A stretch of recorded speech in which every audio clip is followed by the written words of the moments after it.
Quentin Milor-Brown just got signed by Japan B-League team Chiba Jets. So, ano na ba mangyayari ngayon? Okay pa rin ba siya sa gilas? Yan ang pag-uusapan natin ngayon.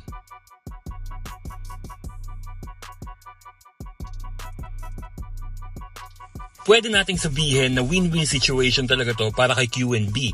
Lalo na alam natin, malaki magbayad ng Japan B-League. But not only that, napirmahan si Quentin Milor-Brown ng isa sa pinakamalakas na team sa Japan B-League. At official na talaga to dahil ngayon, winelcome na siya ng Japan B-League team Chiba Jets sa kanilang official homepage. At hindi biro tong Chiba Jets isa to sa pinakamalakas na team sa B-League. At sila yata yung pinakamalakas na team na kumuha ng Filipino import.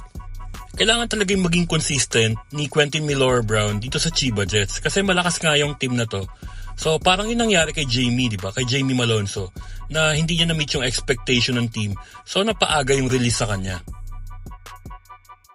Meanwhile, sa gilas duties naman ni Quentin Milor-Brown, tingin ko wala namang magiging problema kasi alam naman natin, di ba, ang B-League, pinapakawala nila yung mga Asian imports nila or Filipino imports pag mag-uumpisa na yung FIBA tournament.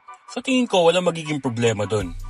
Well, ang talo talaga dito, PBA. Kasi maraming, kumbaga, umaasa na magjo-join si Quentin Milor-Brown sa PBA rookie draft. Pero yun, hindi na nga mangyayari yun dahil pumirma na nga si Quentin Milor-Brown sa B-League.